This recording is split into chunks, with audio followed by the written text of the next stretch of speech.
Welcome to one more edition of Politics and Right. I'm Egberto Willis, your host. Today we are here with Jere Locke, who is the director of the Texas Drought Project, which was founded in 2009. Jere, how are you doing today? I'm doing fine.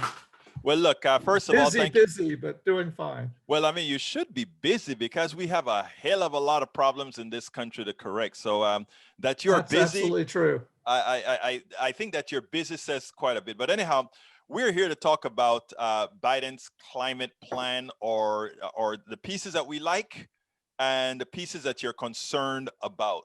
So why don't let me pass you the ball and tell me what it is exactly, first of all, that Texas Drought Project is all about. Well, we were formed in 2009, right after Waxman-Markey, the first big national bill, and we've had big projects, especially in the last 5 years. 2015 we got 228 Texas organizations, all the big organizations. We wanted to sign a really strong resolution on climate. 2016 we got over 65% of the delegates at the Texas Democratic Convention in San Antonio to sign another really strong statement in climate. And that was with one of the presidential candidates working against us all day long. But we have lots of good volunteers.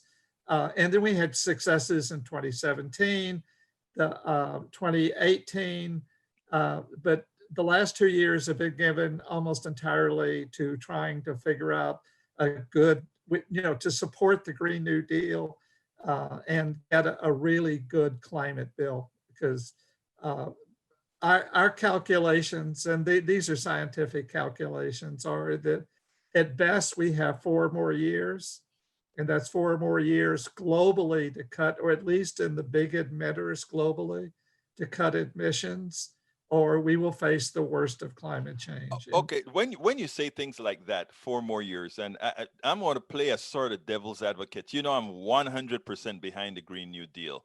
But when you put a number out, like in 4 more years, something is going to happen, what is it that people are going to see in 4 more years, in your opinion? There's an organization, I don't want to go too far in this, but there's an organization called the IPCC, the Intergovernmental Panel on Climate Change. They're kind of considered the gold standard, but they're not, because the way they were set up to be really conservative, and they are. And every 6 years they issue a report. They look back at the report 6 years before that, and every single time they underestimate what is going to happen. And one way that they are really conservative is that the scientists, really good scientists, thousands of them, write a scientific statement, and then that statement is edited line by line by politicians from the member country, 195 member countries. So what comes out is much more a political statement than a scientific statement. 2 years ago, they said we have 12 years left, again, to make significant cuts globally or face the worst of climate change. And as soon as I saw that, I said, I bet you it's only 6 or less, because that's what happens in their reports. They have a long track record of underestimating what's going to happen. So we looked at some others, organizations. There was one especially, Christina Figueres, and people probably don't know her name, but she was real important. She was head of the UN climate negotiations. She was head of that from Copenhagen in 2009 through the Paris Accord. And she saw everything. And that was the 6 most vital years. And she saw everything. She heard everything. And she signed a letter 3.5 years ago with a bunch of other scientists, and saying we had very little time left. We've decided, I have granddaughters, I have sons, I know lots of other people. I can't eliminate hope, and she could be wrong. So what we're going with is a guy, Anderson at Harvard. He's professor emeritus. He was the one that found the hole in the ozone and led the fight to solve that problem. A year ago, he said we have 5 years, so that leaves 4 years left. I could, so that's where it comes from. And the worst of climate change is not the fires and the hurricanes, which are horrible that we're witnessing, but it's when there isn't food on the table. There's ecological collapse, and that is already happening in the southern third of Africa. So I think what you're saying is that you get the temperature variations and the changes that causes the growth patterns around the world to change, which then create starvation, correct? Yeah. There'll be in southern Africa, it's a combination of drought and but also that their crops just aren't coming in and their livestock are dying. And they're kind of the canary in the coal mine in terms of climate. They're leading, and that was always, everyone always knew that Africa would lead, and Africa is leading in terms of the impact. Yeah, well, right it's now. actually the real biggest continent in the planet, even though the maps don't quite show that. But let's go ahead and talk about I want to localize it to Texas, and then we'll expand it to what Biden is doing. Sure. What are you doing here in Texas with regards to, or what's going on in Texas right now with regards to drought and climate change? Well, there's drought here and there. It isn't like the drought that hit us in 2010 and 2011. But it's significant. If you talk to farmers out in West Texas, it's really significant. And it's growing a little bit. That isn't so much the problem. The problem is that what's ahead in the near future if we don't do something.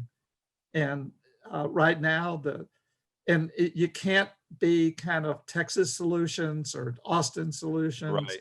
Or Houston solutions. It has to be a national bill. The problem is just too big for it to be done piecemeal. It has to be done with a national bill. Okay, now when you talk about going back to that 4-year mission, given that we know that Texas has been in almost a consistent drought. 2010 was horrendous. Right now, if I take a look at the lake levels on the Colorado River, I see some issues there and other places. If we look at the Colorado River in Colorado, it's even worse. We have a constant decline in the lake levels, which means we have low snowpacks, all that kind of stuff. 4 years, are you saying that all these particular issues will get worse, correct? Well, no, I'm not saying that. I'm saying that in 4 years, it will be too late. And regardless of what we do, it won't work. Well, there's geoengineering that could solve the problem, but it also can create a bigger problem than what we're witnessing.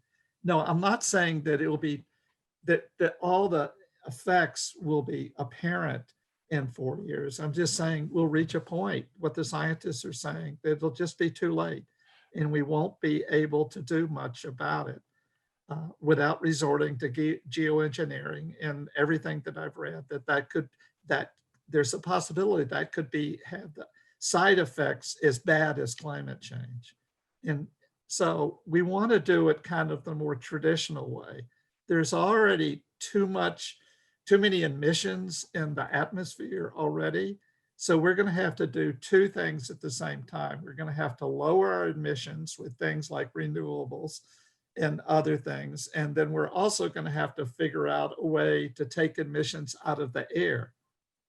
So it's new emissions. We need to stop new emissions and then take emissions out of the air. And you can do, Biden's plan actually has some of that. Farmers, they can grow different crops and they won't till in the same way. And their crops can be used to absorb emissions. And the same thing with forests. And I gather that I was just reading this morning, there's an initiative on forest also that might happen. So those two things can take care of the emissions in the air.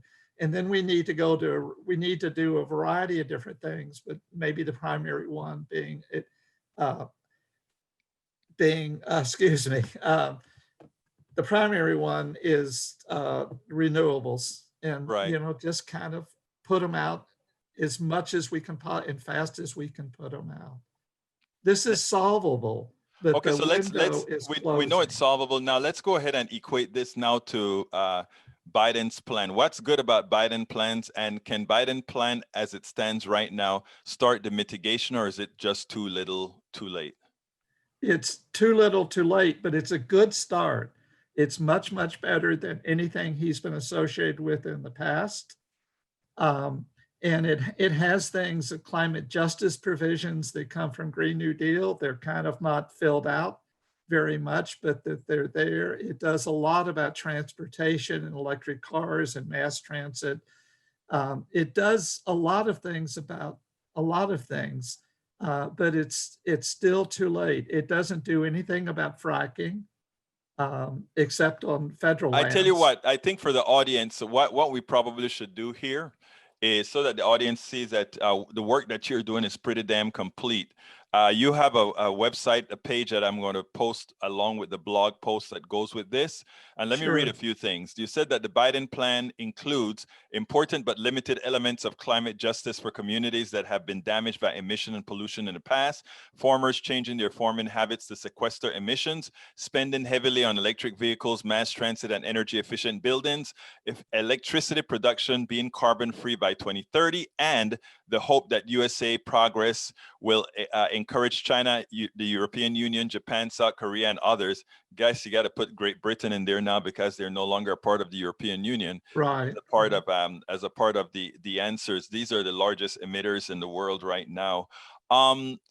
So if the Biden plan, as you see it, it's just a very small start. It's better than a small start, but it's still inadequate. Like I said, it's better than anything he's been associated with in the past. And they're real. Some of the things that you read are important, especially the last one. If the US can do something significant, since we're the biggest emitter per capita and historically, if the US can do something, then that will encourage other countries to do it. What happens is that countries hide behind each other. They blame the Right. problem on the next country. And if we move, that will take away being able to blame it on us. Well, I think we, as Americans, we also have to be honest, right? We built our wealth on carbonizing the air, Absolutely. which means countries that have not yet built their wealth, I think they justifiably can say we want some sort of a compensation, not to do to the planet, to the atmosphere, what you've done to enrich yourself, right? Isn't that something that is fair? That's absolutely important.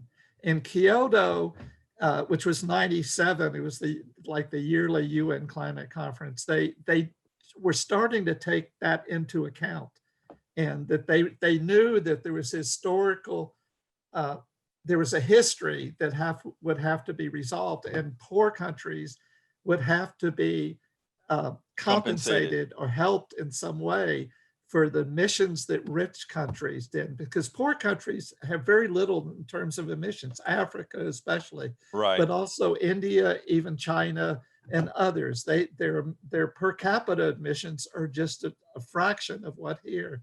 So yeah, something has to be done. And in Copenhagen in '09, they turned their back on what happened in Kyoto. And they really turned their back. And in Paris in 2015, they finished that off by saying that poor countries cannot, they made poor countries sign a document that said that they cannot sue rich countries for the damage done to them. It is And amazing. Let me stop you there, because it is amazing how the capitalist countries work. It is always about protecting something that you may have done to hurt somebody else in order to do something that is good. That is, we see it in medicine, in the pharmaceutical industry. We see it in all these different industries across the board, and that is almost a destined failure. But continue, please. no, that was basically it. They've turned their back on the poor countries. They were going to set up a fund. It was a small fund, not nearly enough, but at least they were going to do that. But they haven't funded that fund. And so they've really turned their backs on the countries of Asia, Latin America, and especially Africa. They've turned. Right. I That's have a a shame. history in Africa. That is a I shame. was That is a utter shame. Before we go, I want to go ahead and say you also, at your excellent page on your website, cite that which the Biden plan does not cover appropriately. And what you say is, one, it does not ban fracking. Two, methane leaked from frack wells is up to 80 times more potent than CO2, the gas we hear most about. It doesn't do anything about that. Dates for the ending of fossil fuel extraction and fuel use, which are early enough to avoid the worst of climate change, sufficient investment in research infrastructure, frontline communities and technology, more progressive versions of a Green New Deal to allocate up to 8 times the money of Biden's plan, which means it's very inadequate. Attention to the voices of the communities of color. And why that is so important is right now, again, if you take a look at where most of the pollution occurs, where most of the CO2 is let out from factories, from refineries, it's generally in areas with people of color, which means you get more healthcare costs and all these other things, which right. further suppress their ability to build capital and to live a healthy life. And No, lastly, currently the plan simple lists statistics and says it will stand up to fossil fuel companies without giving any real direction. all of that's absolutely true. The most important, all of that's really important.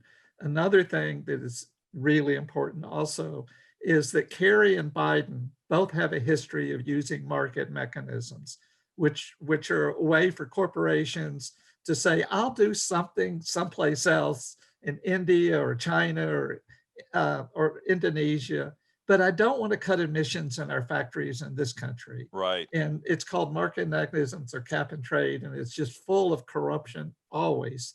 And it won't work. It's never worked. It won't work. But it's like they can say, well, we did this. Well, And then it's when the it same thing plays with out, our economic system, Jerry. It's always about something. It's always capital over everything else. that's absolutely true. And if you put capital over everything else, you lose the human part about it. And unfortunately, those with capital can go ahead and live in a sterilized environment where they can control the atmosphere, but everybody else lives within the mess that they create. No, that's absolutely true. And it's a horror.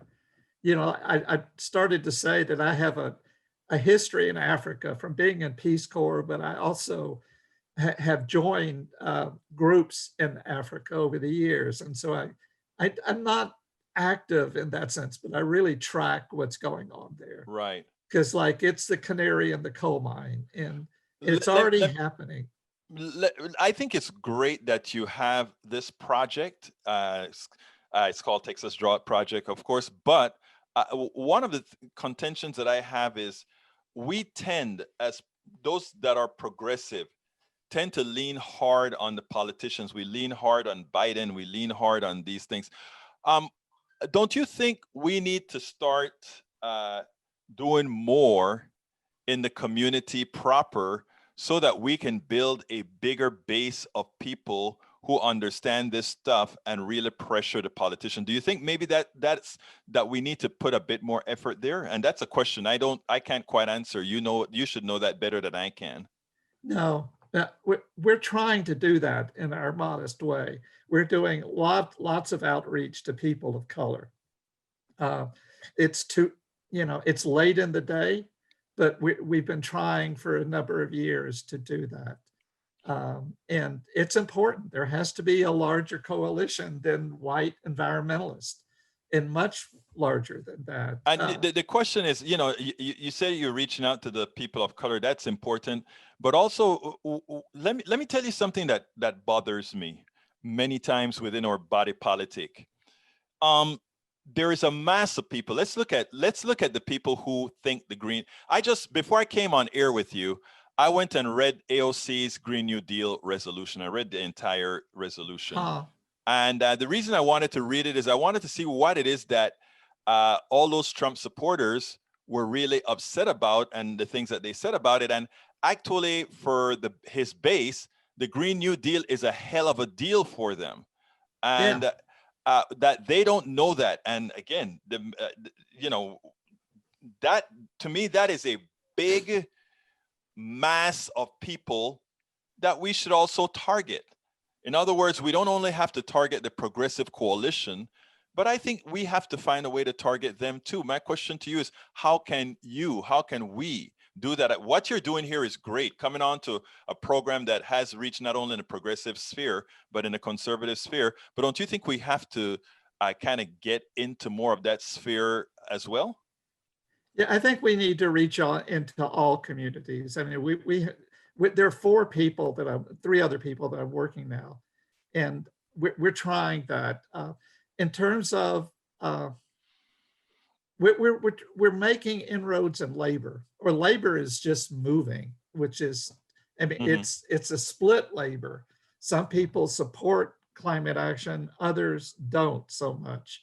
But you had Texas AFL-CIO that passed a year and a half ago at their summer conference, passed um, a pretty good bill, a resolution.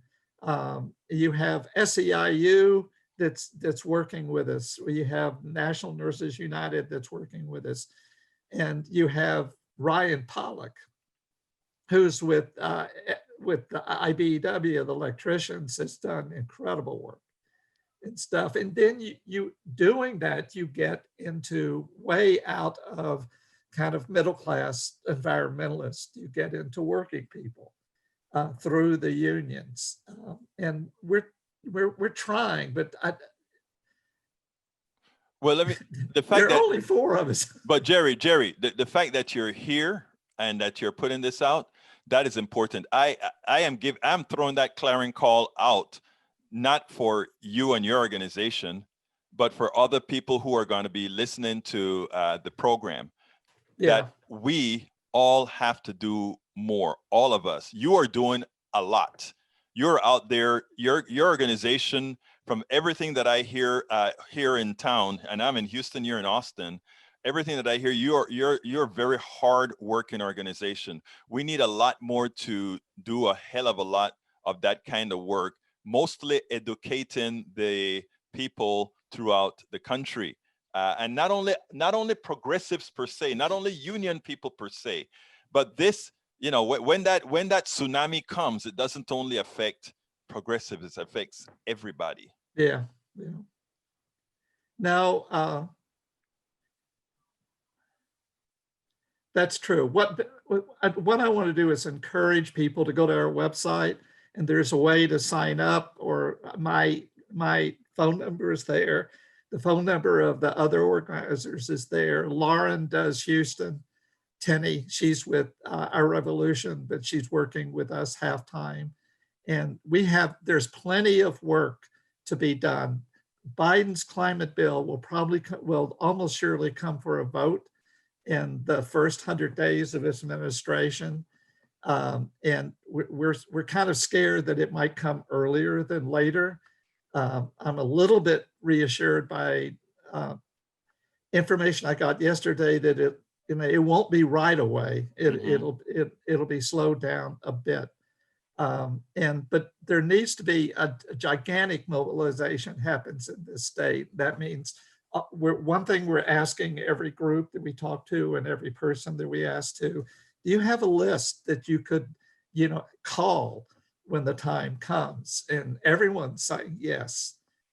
So we hope that a lot of different groups will mobilize their email list and their Twitter and their this and that.